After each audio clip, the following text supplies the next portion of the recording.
Assalamualaikum warahmatullahi wabarakatuh. Kembali lagi kita di Gesah Hukum. Kami kedatangan para pengacara muda yang sudah begitu dikenal di Kota Palembang.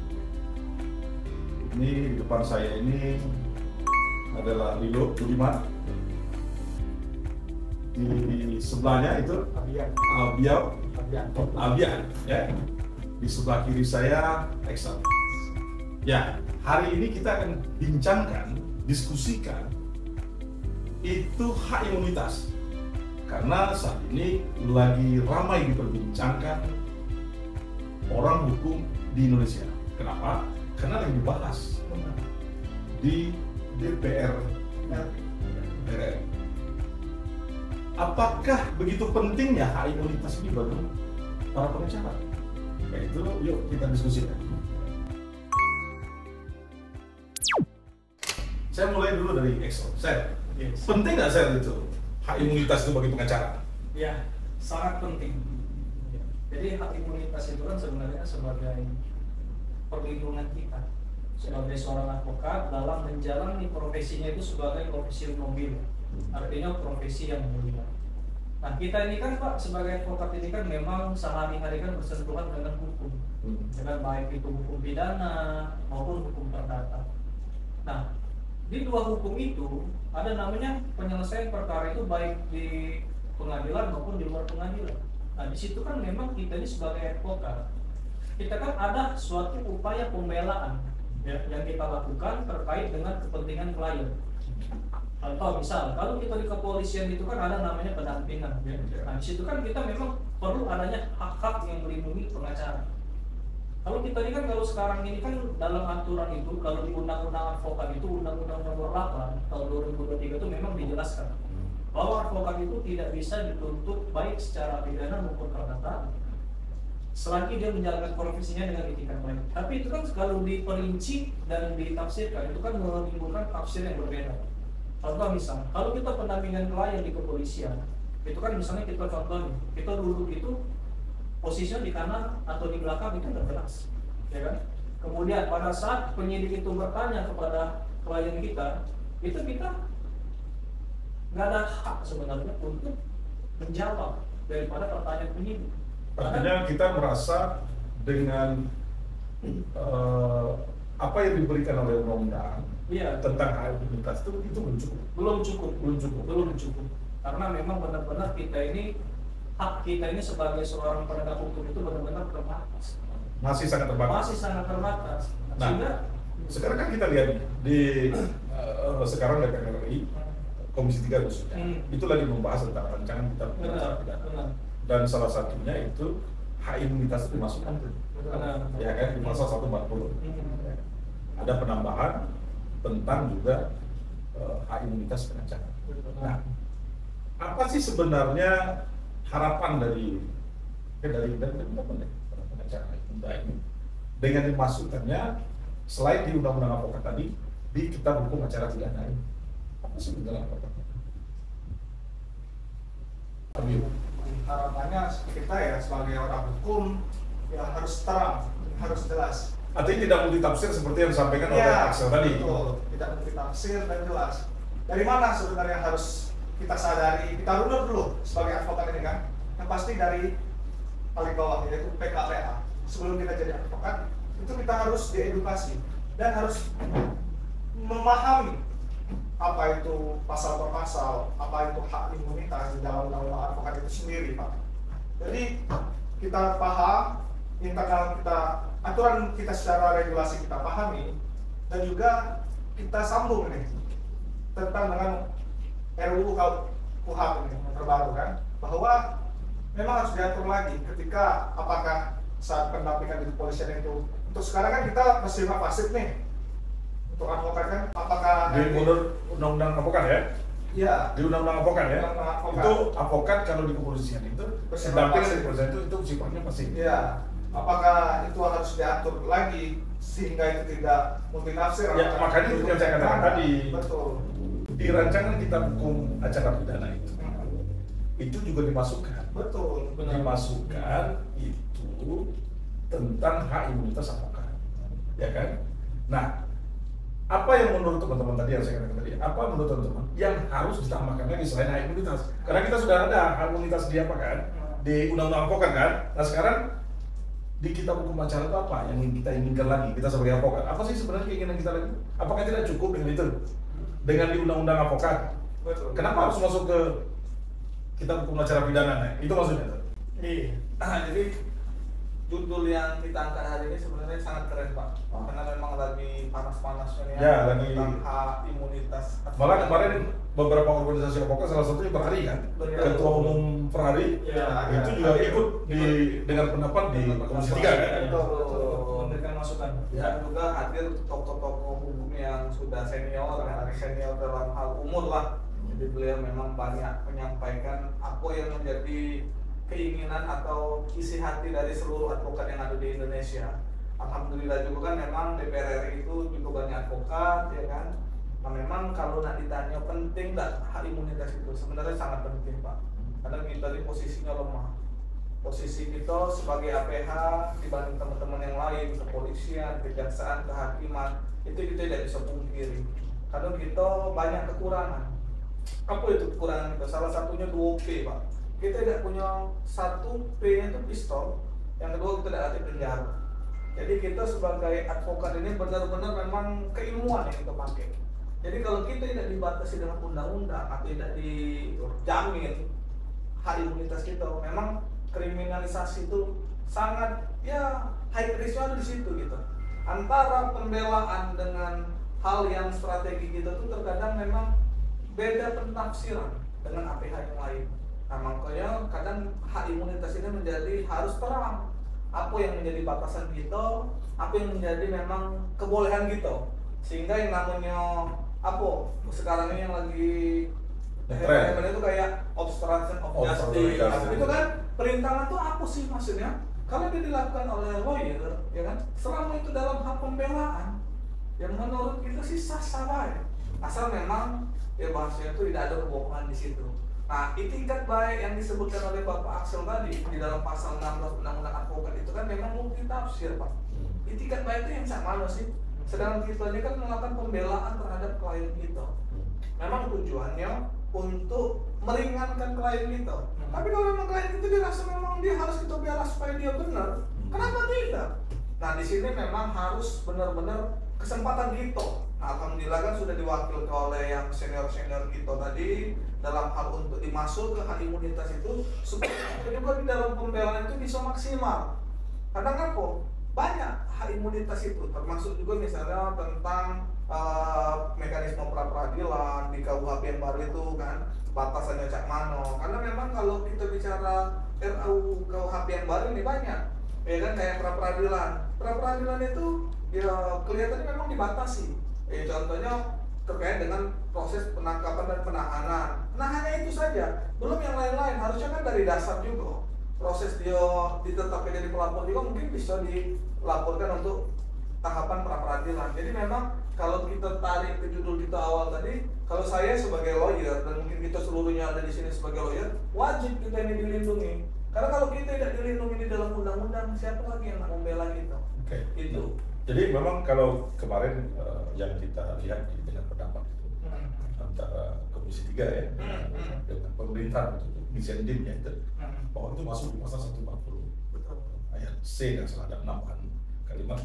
Jadi selain mendapatkan hak imunitas, itu pengacara nanti tidak lagi pasif.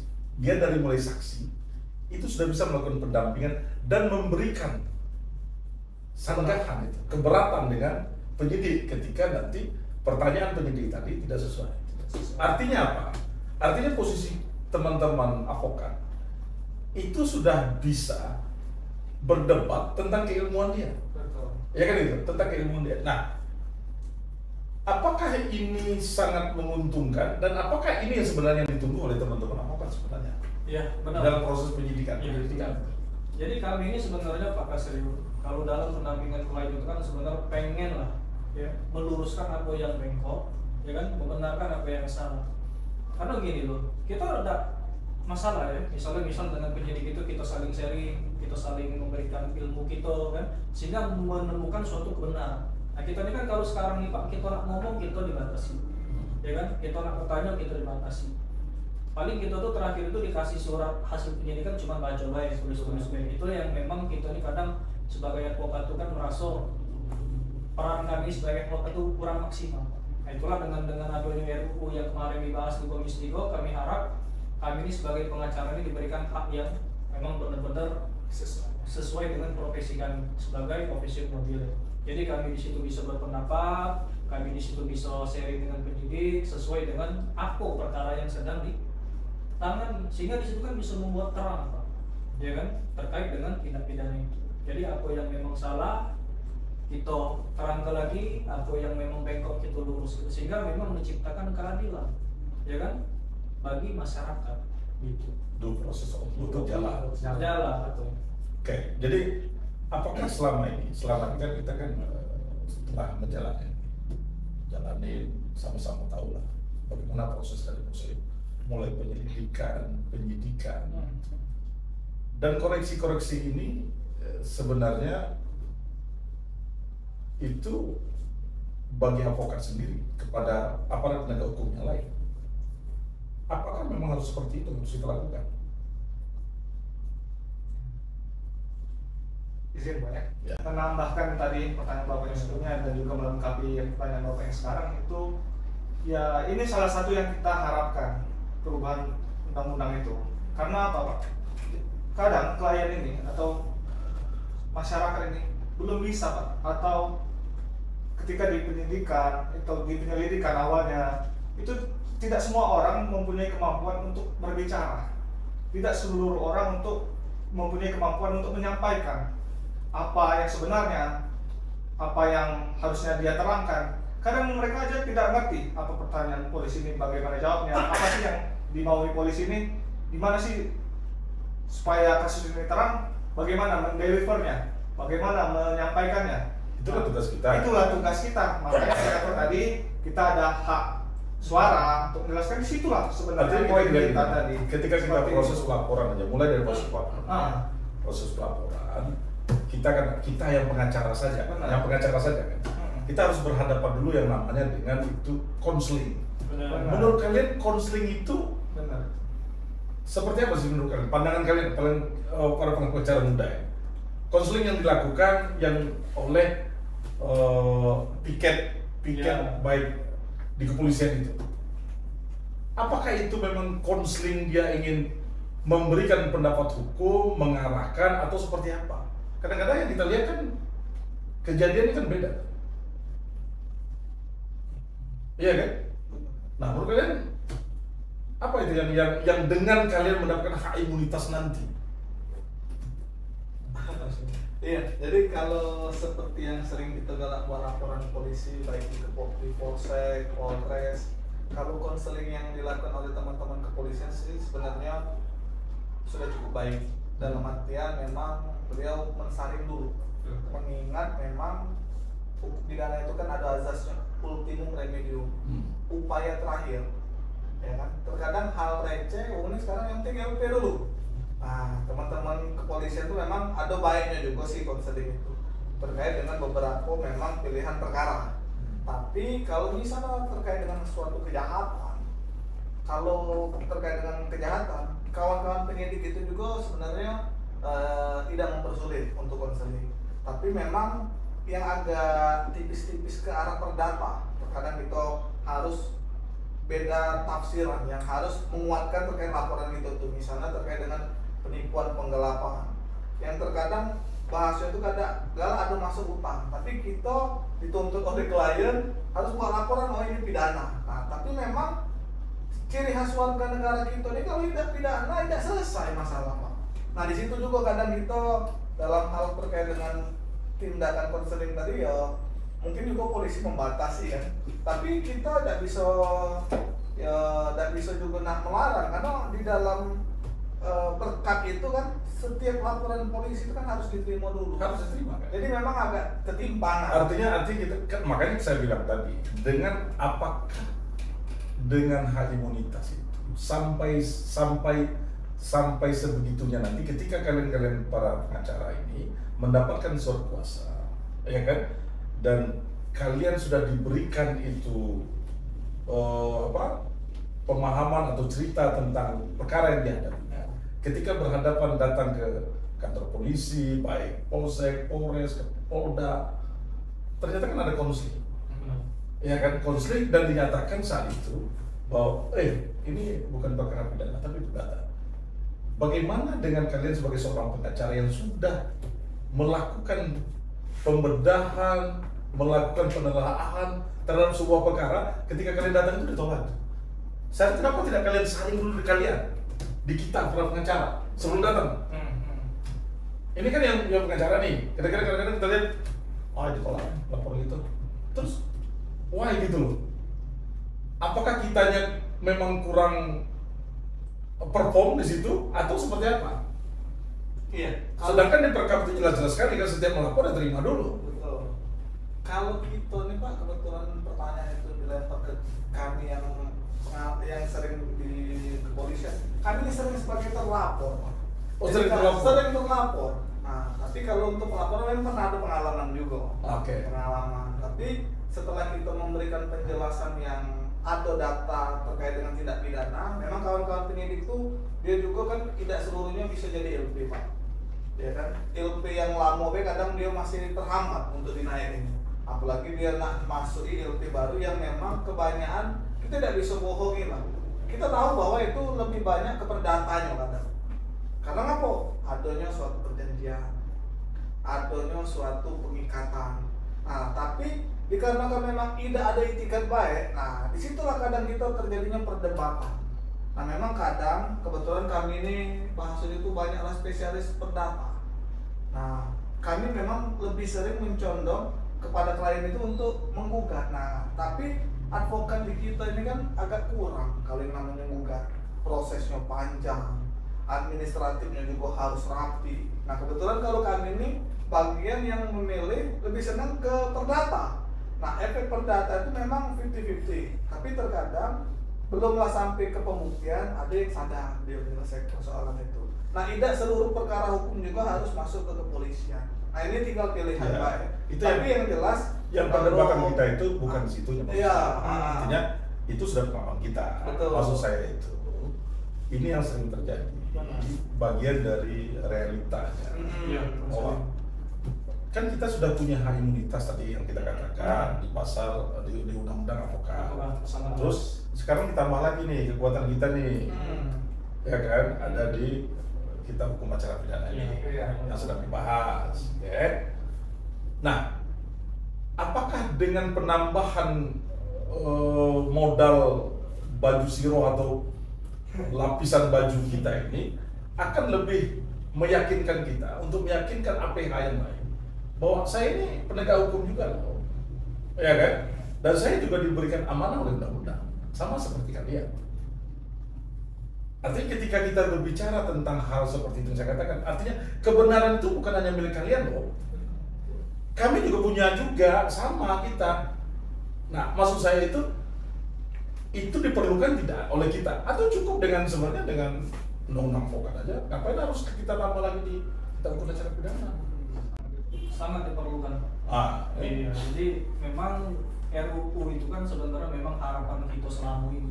Ya. Kita ini selama ini kan sebagai advokat tuh yang waktu disampaikan Mas Abi tadi kan jangan multitafsir. Atur nih yang jelas di pasal di KUHP itu dijelasin bahwa advokat itu punya hak untuk duduk bersampingan dengan klien. Ya kan? Itu yang kemarin diprotes oleh Bang Firman Paris karena Jokowi duduk belakang kan merasa mana gitu kan. Mana rasulnya? Kalau gitu lah ngomong dengan klien gitu. Itu harus dipertegas. Di pasal per pasal itu dijelasin. Pasal 1 bahwa advokat berhak duduk di samping. Pasal 2 bahwa advokat punya hak untuk menjawab apa yang ditanyakan penyidik atau berkonsultasi pada saat itu juga terkait dengan apa yang ditanyakan penyidik. Kan klien bingung, misalnya Mas Abi tadi. Kadang nggak jelas pertanyaan gitu penyidik ke klien gitu ini kadang ya kan, karena dia sudah bermasalah tadi. Nah itulah gitu harusnya diberikan kesempatan untuk diskusi ini maksudnya gini. Nah tenang, ya kan. Kemudian sampai mana sih akses kewenangan gitu di tingkat penyidikan? Apakah sebatas pendampingan baik, apakah sebatas gelar perkara sampai gelar perkara apa? Nah kemudian bagaimana juga pertanggungjawaban penyidik itu terhadap advokat? Kita perlu dong akses itu kan. mulai dari surat pemberitahuan dan lain-lain itu harus dikasih tahu dengan itu. Nah itu yang harus dipertegas dan dikuatkan lagi. Lalu bagaimana apabila kawan-kawan penyidik ini tidak menjalankan aturan itu, harus ada juga sanksi yang mesti harus lebih jelas ya. Artinya selama ini dengan undang-undang advokat yang kita miliki tentang hak imunitas, kita masih merasa bahwa kita masih kurang. Karena kita masih terbatas, makanya kita perlukan dirancang kitab hukum acara pidana ini. Dengan masuknya ada hak imunitas itu akan semakin memperkuat kita, sehingga yang selama ini menjadi hambatan kita untuk melakukan pembelaan pada klien itu lebih maksimal lagi. Kan seperti itu. Nah, yang jadi pertanyaan sekarang, ini kan terkait juga dengan kita yang akan menjalankan para advokat ini, ya kan? Dan selalu kita lihat di dalam organisasi APH yang sudah ada itu, mereka selalu cenderung bermain dengan bahasa ini biasa seperti ini, kebiasaan seperti ini. Nah, kira-kira dengan adanya hak imunitas yang baru nih, apa sih sebenarnya yang harus kita lakukan? Ya, dengan adanya hak imunitas ini, Pak ya, diatur dalam RUU ini, ya inilah salah satu bentuk langkah awal kita untuk menjelaskan biar terang. Selama ini tadi dikatakan biasanya cek ini, ya kita juga dengan dasar ini ngasih tahu pembelajaran, lihat dulu aturannya sejak mana. Kita membuka wawasan juga sebagai APH, sesama APH. Belum tentu juga penyidik ataupun kejaksaan itu yang paling benar, bukan. Tapi kita sama APH ini, kita bisa kasih tahu yang bisa tukar pikiran juga atau membenarkan kebiasaan-kebiasaan yang salah. Inilah yang harus kita hilang yang kebiasaan tadi yang dirasa benar sebenarnya tidak benar. Ini yang harus kita sampaikan, kita deliver dengan aturan-aturan yang saat ini lagi diatur seperti itu, Pak. Gimana, Pak? Iya. Jadi memang Pak, KUHP yang baru ini untuk melengkapi KUHP yang baru juga. Karena kan pemberlakuannya kalau tidak salah tahun depan sudah mulai per 1 Januari. Per 1 Januari 2026. Jadi memang KUHP ini kan aturan main kita sesama penegak hukum, mulai dari kepolisian, kejaksaan sampai dengan pengadilan. Nah, dulu dengan adanya KUHP yang lama itu kita selalu galak disampaikan oleh kawan-kawan penyidik atau penuntut umum. Kamu kasih Pak pembelaannya di pengadilan. Ya. Selalu kan selalu bahasa itu kan. Selalu di situ. Nah, jadi kita baca BAP itu ketika di persidangan cuma ngebahas masalah pertanyaan dari penyidik ke klien kita. Ya. Nah, sehingga kita terbatas. Nah, hari ini dengan KUHP yang sudah mudah-mudahan disepakati dengan masukan-masukan yang sudah pengalaman tinggi, harapan kita sih sangat lebih kuat lagi, sehingga masukan-masukan kita yang bahasanya tadi itu keberatan itu dicatatkan sebagai bentuk keberatan sebagai bentuk keberatan dan pertimbangan majelis hakim dalam memutus suatu perkara. Nah, dengan harapan juga keberatan itu karena kan kita sekarang diberi ruang yang namanya gelar perkara. Nah, mereka itu kan penyidik itu ada yang namanya wasidik. Nah, dengan adanya keberatan di setiap debat BAP itu, ya siapa tahu waktu pas gelar berimbanglah untuk yang namanya keadilan tadi.